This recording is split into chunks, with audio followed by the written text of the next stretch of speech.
financial argument. Follow us on YouTube.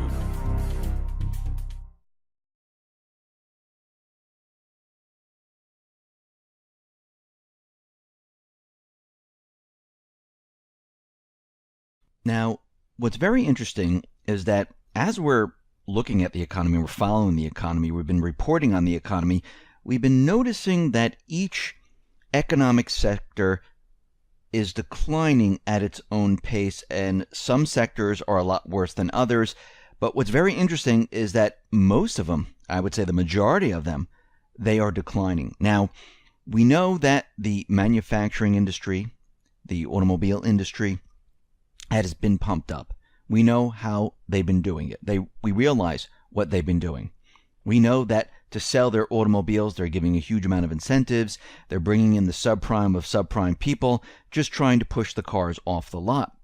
And what's very interesting about all this, Equifax chief economist Amy Cruz-Cutts, well, she pointed out that in 2016 and 2017, vintage deals are mysteriously performing more like 2007 securitizations than those underwritten in 2010. And what she said is we're seeing an increase in delinquencies across all credit scores, but in the highest credit quality it's just a basis point or two. In deep subprime, the rise is more substantial. What stood out to me was the issuers. Those that have been doing this for a decade or more were showing the better performance, while those that were relative newcomers were in the worst category. And what we're seeing is that these automobile deals, these incentives, they are pushing it towards the people with subprime. So if we look at April 2017 pricing on new vehicles, they include around $1,500 in finance rebates that have a certain credit requirement, and you have to have a certain score to claim this rebate. When looking at this, and this is mostly American manufactured automobiles, they're saying that the finance office is credit score based, and you must be below 620 to qualify. If you are over 620, you must add up to $1,500 to the price. So what they're saying is if you have a credit score under 620, they're going to take $1,500 off. And if you're above 620, well, you have to add $1,500 to the price. And I mean, this varies between make and model. But what they're doing right now is they're bringing in subprime people, and they're trying to push the automobiles by giving them an incentive, because they realize the people with the good credit, well, they're running out of those people. They need to bring those people in who might not have great credit or scores under 620 because they're running out of people. Now, think about this for a second. This lender is actually trying to attract borrowers with lower credit scores rather than higher credit scores. So they're trying to sell a $55,000 vehicle to those individuals in the subprime category, which is unbelievable, because what we're seeing is basically what we saw back in the housing market before 2008. Now, industrial production, well, this is continually dropping. U.S. manufacturing production is dropping right now. Now, they expected manufacturing to rise by 0.4%, but it only came in at 0.2% in July, which completely missed expectations. And manufacturing production actually shrank by negative 0.1%. Now, the biggest driver of the decline was a 3.6% slump in motor vehicle production. And we can see right now the stock market, even though it's been down for the last couple of days, is continually moving up, while industrial production, manufacturing, is declining at the same time. But it doesn't really matter, because we know the stock market is completely manipulated. And what we're seeing right now is, when we look at all these different economic sectors, like retail, for instance, we see that this is having major problems. A lot of stores closing, a lot of people losing their jobs, and it's not going to online sales. Because remember, most of these corporations, they all have an online presence.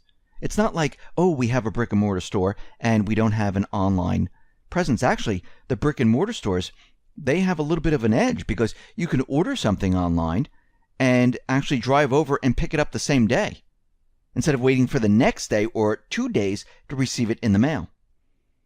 So it's not online sales. What is happening is the people around the country who are losing their jobs, who've never recovered, and those people who are just coming into the mix, they don't have the funds because we know that wages, salaries, they are declining. And this is continuing. We're going to see each economic sector continually decline as we move throughout this year. There is no stopping it. I know Trump is out there and he's saying that all these jobs are coming back. He created 1 million jobs. Again, governments speak. They like to tell you everything that they're doing, but most of it is not true because we've been looking at the economic facts. We've been looking at what has been happening, and we can see that the United States is in a major decline. Actually, the global economy is in a major decline, but of course the illusion where the central bank is pushing free money and everything like that and stimulus, it's making it look like everything is fine. We've seen this before in different companies. We've seen it before in Ponzi schemes. And once again, we have major problems headed our way. For instance, we have the debt ceiling problem.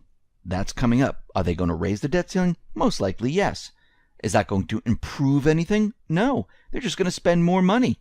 And what's happening here is we've been on this illusionary ride for a very long time. We're coming off the Obama economy where he told us that he's handing this incredible economy off to Trump. Now, Trump could have turned around and said, listen, this economy is a complete disaster. It's an illusion. But I think there'd be panic in the streets. I think the elite, the corporate media, would have been, it's all your fault. You're the one who did it. Obama was giving you this healthy economy. You destroyed it. And I think right now Trump is going along with the ride where he's convincing everyone that, yes, this economy is doing well. In the meantime, and he's not doing a very good job at this, he's trying to bring back manufacturing. He's trying to make deals to set this economy up for the transition. But you can see that there's major problems because basically the corporate media, the elite, the deep state, they want him removed. I mean, it's completely obvious from what is going on here. And what is happening is we are approaching certain deadlines coming up this fall with the budget, with the debt ceiling, with everything else.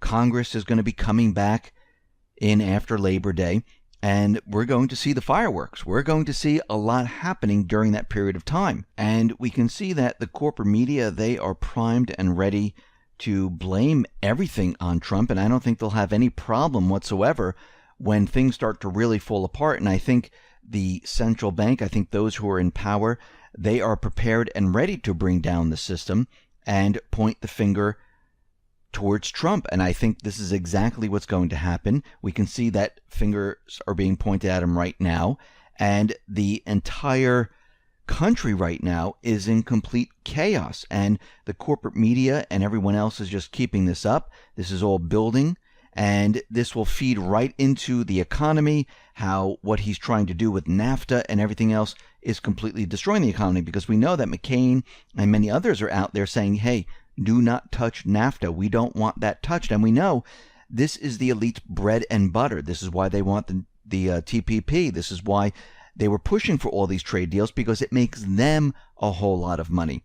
It doesn't help the everyday person. It doesn't help trade with the United States, because we can see it's completely obvious that most of the jobs have been sent overseas.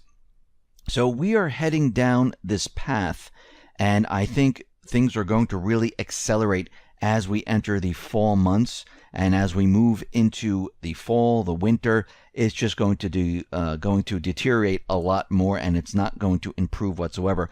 We've been watching this for quite a while, and every holiday season, every summer season, we can see that real estate deteriorates a little bit more. We can see that retail has been deteriorating quite a bit now. I mean, it's really flashing red signals all over the place. We can see the tax receipts coming into the government. They are dropping every single day. Tax receipts coming into the state level, they are dropping every day, because what is happening here is as people lose their full-time job and as wages continually decline, what happens? People pay less taxes. As people lose their jobs and get part-time jobs or can't find a job, less taxes come into the government. This is what we are seeing right now. This is why under Obama, they created FACTA, GATGA, because they were looking for more tax revenue. This is why they went overseas. And again, there wasn't that much out there. They thought it was going to be a lot more. And what is happening is the tax receipts are continually declining. And as more and more people lose jobs in retail, more people lose jobs in corporations, because as we can see, the revenues coming into corporations, they are not there. The sales are not there. Earnings, revenue, completely different. They can, shut down plants, lay off people, buy back their stocks, make their earnings look good, but the sales and the revenue, they can't manipulate that part, and that has been the problem all along.